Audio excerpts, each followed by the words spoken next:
당신의 기증이 희망이 됩니다. 장기 기증이란 장기 등 이식이 필요한 불치의 환우들에게 기증 가능한 장기를 아무런 대가 없이 제공하는 것을 말합니다. 다음 소식입니다. 얼마 전 김양이 뇌사 기증으로 5명에게 새 생명을 주고 하늘의 별이 되었다는 소식입니다. 갑작스레 자녀를 잃게 된 김양의 어머니는 자녀의 목숨 일부라도 살리고 싶은 마음에 장기 기증에 동의했다고 합니다. 김양은 살아생전 배려심이 많고 작은 것이라도 함께 나누는 착한 아이였습니다. 희망아, 이 기사 봤어? 어떤 기사? 장기 기증 뉴스 말이야. 봤어. 아이도 부모도 참 대단하다는 생각이 들더라고. 그렇지. 그럼 우리도 장기 기증에 동참해볼까? 하지만 난 좀 무서워. 어째서? 오랫동안 의식이 없다가도 깨어나는 경우도 있잖아.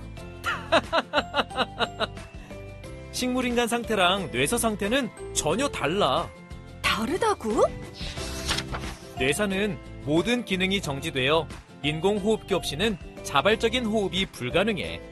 적극적인 치료에도 회복은 불가능하고 수일 또는 수주 이내에 심장마비로 사망에 이르러. 반면 식물인간은 뇌관을 포함한 중추 기능이 어느 정도 살아있어 인공호흡기 없이도 자발적인 호흡이 가능하고 혈압과 맥박이 지속되며 깨어날 수도 있어 애시당초 장기 기증의 대상이 아니야. 그렇구나. 처음 알았어. 하지만 오진을 할 수도 있지 않을까? 뇌사 판정을 받기 위해서는 기증자의 서약과 상관없이 우선 가족의 동의를 받아야 하고 뇌사 상태의 확실 여부를 판단하기 위해 전문의사위원 2명 이상과 비의료인 1명 이상을 포함한 뇌사판정위원회에서 2차에 걸쳐 뇌사 여부를 판정해. 이 과정에서 단 1명이라도 반대한다면 뇌사 판정을 내릴 수 없어. 와, 여러 번 확인을 거치는 거구나. 그럼 생명을 다루는 일인데 소홀히 할 순 없지. 그런데 5명이나 생명을 살렸다는 것이 참 대단한 것 같아. 생존 시 기증은 신장 한쪽과 간의 일부를 기증할 수 있지만 뇌사의 경우는 1명의 기증으로 최대 8명에게 새 삶을 나누어 줄 수 있어. 장기 기증이야말로 진정한 생명 나눔이지. 그럼 사후 기증은 뇌사자만 기증이 가능한 거야?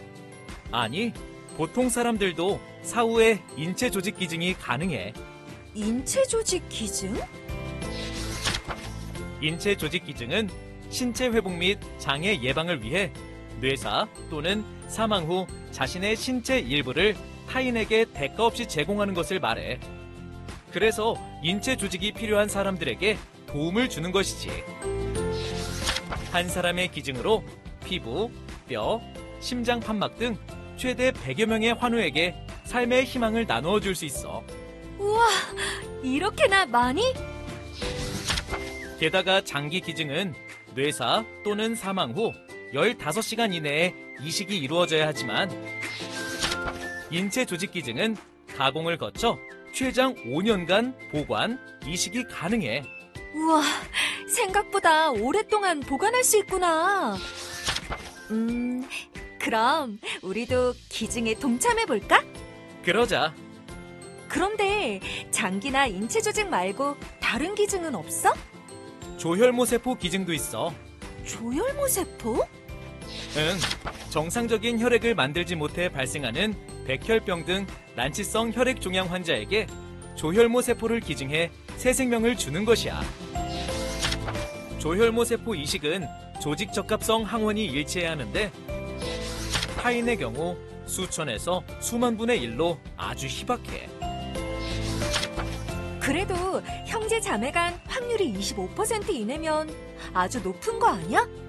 요즘은 핵가족화 현상으로 형제 없는 가정이 많아서 기약 없이 기증자를 기다려야 하는 경우도 많아. 기증 방법은 어렵지 않아?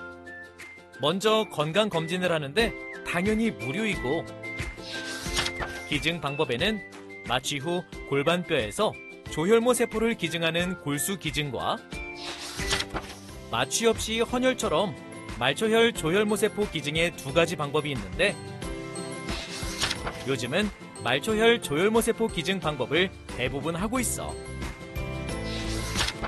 기증자의 몸엔 이상이 없을까? 걱정 마. 채취를 위해 2, 3일 입원하는 것을 제외하면 퇴원 후 바로 일상생활이 가능해. 그렇구나. 생명을 나누는 것에 비해 그렇게 어렵지 않은걸? 그렇지? 그런데 어째서 기증하는 사람들이 적을까? 주변에서 들어본 적이 없는 것 같아. 아마 대부분이 몰라서 그럴 거야. 그리고 아무나 기증할 수 있는 것도 아니거든. 그게 무슨 소리야? 아무나 할 수 없다니? 뇌사나 사후 기증의 경우 암이나 간경화 등 몸 전체 장기에 영향을 미치는 질환이나 감염성 병원체에 감염된 경우는 이식이 불가능해. 마약 같은 약물 중독 환자도 안 되고. 그렇다는 말은 기증을 할 수 있다는 것이 그만큼 건강하다는 것이잖아? 그렇지. 나 마음 정했어. 기증에 동참하기로. 어떻게 기증하지? 센터에 방문하는 건가? 방문도 가능하고 팩스, 우편 모두 가능해. 당연히 온라인에서도 신청 가능하고 말이야. 기증 시 장례 지원, 온라인 추모관 운영, 유급휴가 등 여러 가지 혜택도 있다고.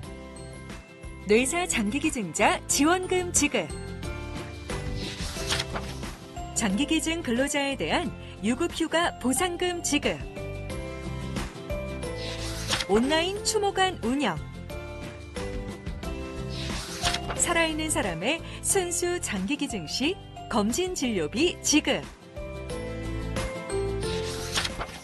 뇌사 사후 장기기증자 유가족에게 감사의 글 및 생명 나눔 증서 발급. 우리 모두 함께 동참해요. 장기기증은 누군가의 남은 생명으로 대가 없이 다른 생명을 살리는 숭고한 사랑의 실천입니다. 당신의 생명 나눔으로 세상의 희망이 커져갑니다.